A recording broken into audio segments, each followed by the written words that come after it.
Basically, this is what I'm using this year. When I do use a saddle, which is going to be very, very limited time.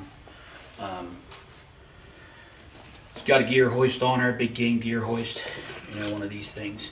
And it's got these little patches. I can't remember what they're called, but I bought them for $10 a piece off Amazon.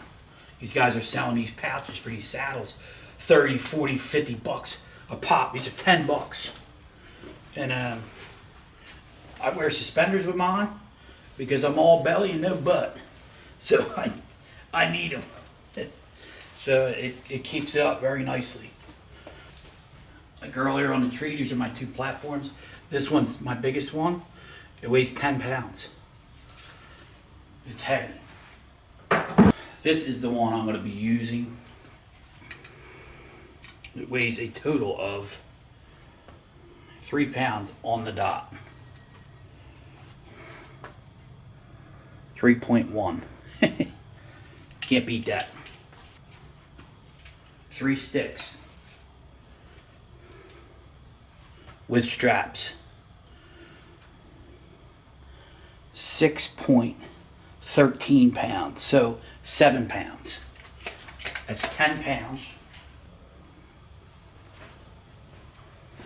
7 pounds for the sticks, 3 pounds for the platform. My backpack.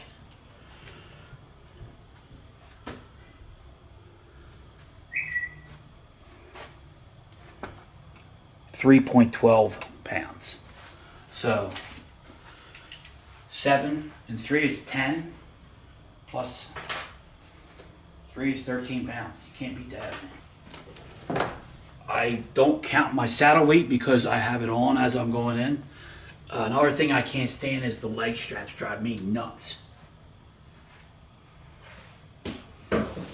So 13 pounds total, only because 2, which is nice, this here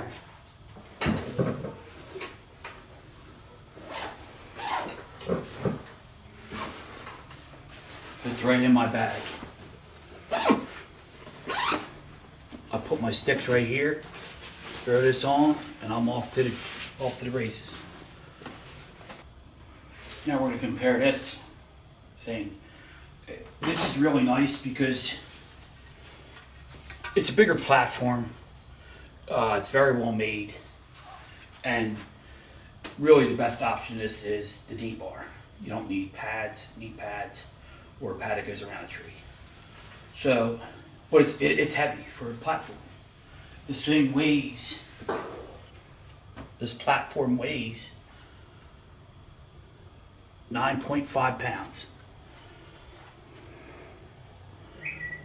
9.5, 6. So, kind of a no-brainer. I'm going to use that. I'm not going to use that. I'll put knee pads on for that. I'm going to go out in the woods and go over a couple little things as I'm in the tree. So stay tuned. Now we're going to get into the saddle, how to set it up, and placement on the tree is probably pretty key. The deer are coming from this way. I know that through, like I said, with a stand. I know the deer are going to come from that way from scouting and my information and the data I collected over time and knowing the deer in this area and how to use the area. So they're not going to come from this way. They're not going to come from this way. A lot of guys set up on deer sign and they guess where the deer are coming from. Well, they get picked off a lot, they get caught a lot, they get winded a lot, and that's why, because they don't do the research and take the time of going out scouting and figuring out how these deer use certain areas. So I do this all year long. So with that said, the deer coming from that way, really I want the tree to hide my silhouette. This tree ain't hiding my silhouette. But that's pretty much how you're probably supposed to set up, and from what I've been hearing over a couple years of all these million of saddle hunter guys and all the experts. So My tether's in a tree. I just set up. I did not use a step just for video purposes, but this is how uncomfortable I am in a saddle.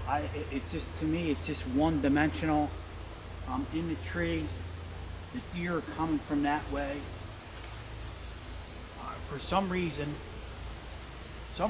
I can't get comfortable swinging around. I am comfortable right here. I could probably sit here all day like this and sit down in it like this. If I had a knee bar or padding or knee pads, I could sit here all day. That's one advantage of a saddle. The other advantage is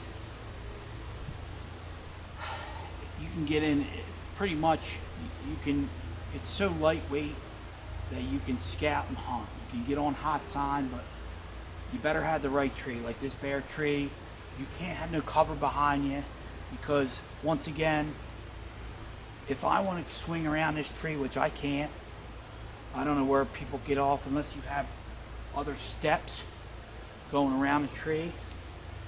I can't. I guess I could if I put my foot, but I'm not comfortable like that. I lose my balance. This way's the same way. I feel like I'm gonna fall this way. How am I gonna do that with a bow and a deer coming? I don't want to be worried about it. As soon as I step on the side of this saddle, I feel if I'm losing my balance. You know, I can go a little bit to about right there. Now I'm leaning back. Now I'm starting to lose my balance. That's not good. I can shoot out this way, but I'll tell you right now, goddamn right, I don't want no balance loss as I'm drawing on a big buck. That's a no-no.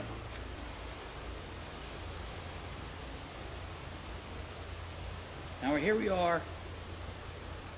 I'm facing where the deer are going to come from. The tree is between me and the deer's sight. So I know this tree ain't hiding me, but it is an advantage of that sort.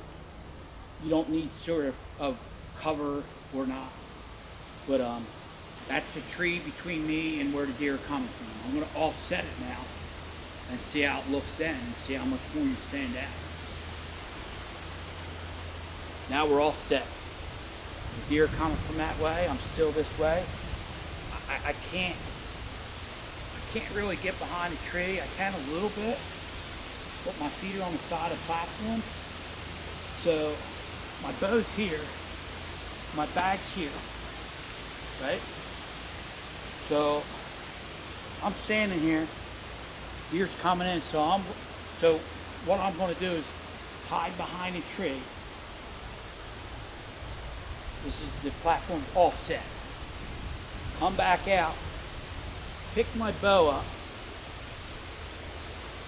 spin around, wait for him to get wherever he's got to get to, draw back, come back and shoot. Yeah, that's cool. That's how you do it.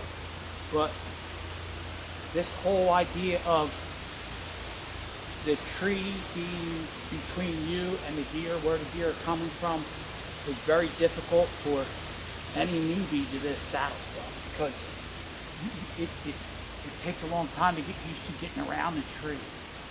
So a newbie would offset it, so he knows the deer are going to come from the camera and come by like this. He's going to be offset. Now you can see how much I stand out. If you stand here, what I would do, now remember your bag's here, whatever bag you got is hanging here, and your bow's probably right here. So what you want to do, if you are using a saddle, is get close to the tree. Don't swing around like this, because it's too much movement. What I would do, stand up on the platform and get close to the tree. I'll tell you the truth. I'd pick my bow up here, have it in front of my face, and then as I know the buck's going to come, you still grab the back of the tree so you're not falling back. Ease yourself back, because the buck's in range already. He's going to come by your trees like earlier. Draw back. You come back and spin around a little bit, and my shot's right there. Bop! Dead buck. So a lot of ifs, ands, and buts with these saddles, man. You got to pay attention how you set up. setup, I think, is very, very important. These saddles, man, they're a good tool. They are, if you can really put some time into it. I think I would never go full-time saddle. I've tried it too many times now. I've tried it a few times this year, and it just, my channel's honest, and I'm honest. I think it's more of a marketing thing for weight, for guys carrying, it's so light, and seeing all this stuff, because I know there's a million guys out there. They're looking for a lot of answers. They're looking for a lot of information on what the easiest setups are, and what's going to be the easiest thing to do, and the easiest equipment to set up on getting on bigger mature deer. That's the whole fad right now, is mature bucks. There's 3 or 4 big channels out there that are really really good at it, but we need to consider that's their jobs. A lot of these guys with these channels, that's all they do.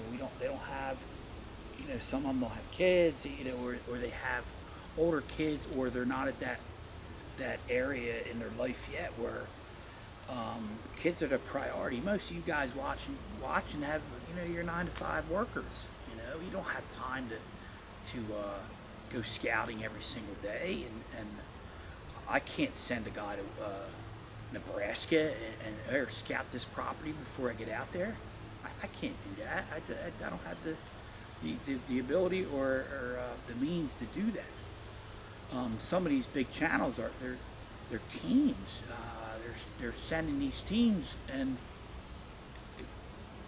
they're doing what they have to do. And I'm not saying anybody's doing anything illegal, dishonest, or anything, but they're going to do what they got to do to put bucks on camera.